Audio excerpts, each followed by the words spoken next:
NFL contracts are an enigma. The vocabulary used when talking about NFL contracts is alien to many fans, and that leads to miscommunications when it comes to NFL contracts. Misunderstandings on how much a player gets, how teams stay under the cap, and the specifics of contracts are common across the whole NFL fandom. In this video, I'll give the primer on everything fans should know about NFL contracts. In order to first understand NFL contracts, a basic understanding of the terms and systems that go into NFL contracts is needed. With just an understanding of these basic parts, a fan can already start determining the quality of deals players sign. So the base salary is the foundation for contracts for every NFL player. Players earn their base salary by just being on the team's roster during the year. Players are given their base salary pay in 18 installments for the 17-game schedule, one per week during the season. Base salary can be non-guaranteed or guaranteed depending on various clauses and conditions, and is the bulk of the money that players lose when they get cut, as any current year or future year base salaries are lost when a player is cut unless they are guaranteed. One thing that is somewhat unknown is that not all guaranteed money is the same. There are three types of guaranteed money that teams can use when constructing a contract. The best known form of guaranteed money is guaranteed for injury. Injury guarantees come into effect if a player is released but is unable to partake in football activities or pass a physical. If a player is released and the condition is met, the player is entitled to money that is protected against injury. If a player is guaranteed money for injury and they're healthy, then the money guaranteed for injury is lost when the player is cut. Outside of guaranteed for injury, there are two other types of guarantees. These two types are skill guarantees and cap guarantees. Now, a skill guarantee will protect a player from being released due to the player not having the requisite skill needed, according to the team. A cap guarantee will protect a player from being released so the team can get under the cap, sign a free agent, or re-sign another player. These two guarantees are rarely ever exercised on their own. The combination of cap and skill guarantees with injury guarantees forms a full guarantee. Full guarantees are used in almost every NFL contract, and the player is entitled to money from full guarantees when they sign the contract. A signing bonus is an upfront guaranteed payment the player receives when they sign their contract. Unlike normal guaranteed money, a player gets the signing bonus money usually within the first year after signing the contract, and the signing bonus money is fully guaranteed. Now, while the player gets the lump sum up front, the team can spread the signing bonus on their cap space into smaller payments over the length of the contract, up to a maximum of 5 years. The spread out payment of the signing bonus is called the prorated bonus. When a player is cut, the team must pay the remainder of the spread out signing bonus at once, and this payment is applied to the team's cap space. Now, a roster bonus is money for being on a roster at a certain date or being on an active roster during the year. In these roster bonuses, teams will usually specify a date that the player will earn the bonus with a clause that reads something like, "Player will receive $2 million roster bonus on the second day of the 2022 league year." These types of bonuses are to force the hand of the team to make a decision on keeping the player or releasing them. Another type of roster bonus is conditional payment for if the player is on the active roster or the 53-man roster during the season.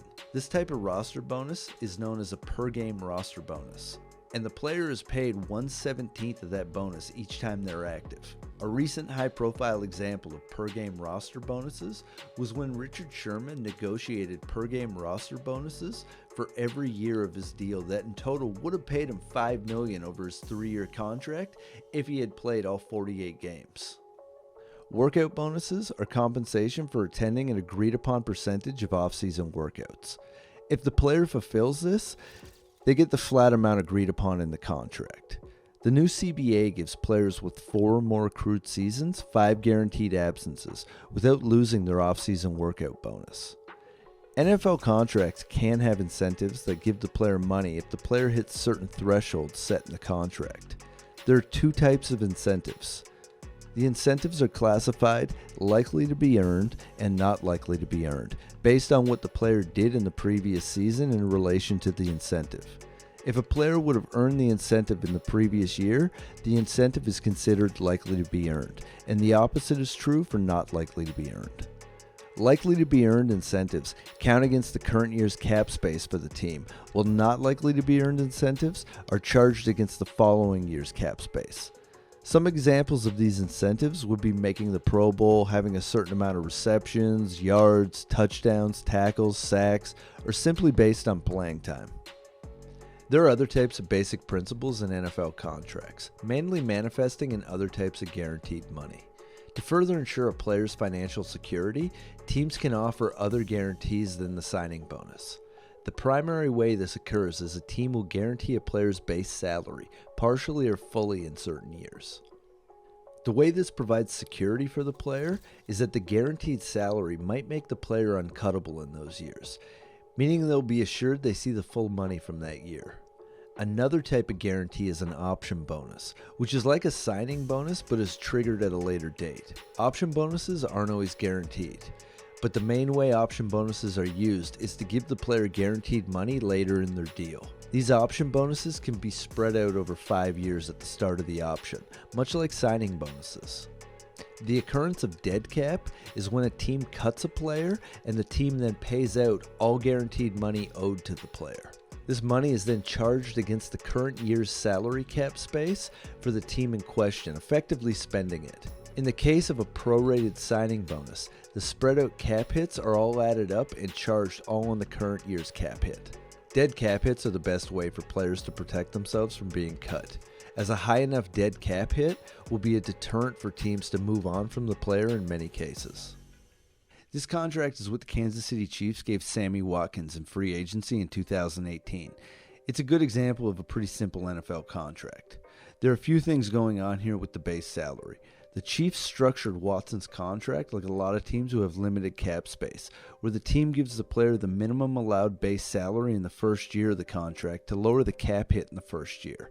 Due to Watkins' 4 accrued seasons in the NFL, the lowest they could give him was a $790,000 base salary. The Chiefs also fully guaranteed part of Watson's 2019 salary. Now, Watkins was given a $21 million signing bonus that, when prorated over 3 years, turned into a $7 million prorated signing bonus each year. Remember, the money is still fully guaranteed at signing. Watkins didn't have any roster bonuses as part of his contract. Roster bonuses aren't always used in NFL contracts. Watkins was given a few workout bonuses on his deal. A player has to participate in a certain amount of off-season workouts in order to see this money. Now for the cap hit, we see that because the Chiefs paid the minimum base salary allowed in year 1 of Watkins' deal, Watkins' year 1 cap hit is only $7.8 million, which seems pretty impossible when you hear about his contract up front. However, the large cap hits in year 2 and year 3 reflect the small first-year hit. Now when we look at the dead money and cap savings, Watkins' contract is a good introduction into how NFL contracts work. The contract shows that the Chiefs wanted a lower first-year cap hit on the contract. The team could afford to push a big guaranteed cap hit to year 2, and Watkins likely wanted assurances he would be a Chief in year 2 with a guaranteed salary. After the 2019 season, however, there was no more base salary guarantees, and the prorated bonus left on his contract was only $7 million. So the Chiefs could have cut Watkins in year 3 of the deal. This was a large factor in the Chiefs and Watkins ultimately agreeing on a restructured deal that offseason. This push and pull of guarantees, dead money, and cap savings is carefully constructed by teams and players so the team can feel flexible and the player can feel secure. Teams use a combination of all contract tools at their disposal in order to get a player to agree on a contract.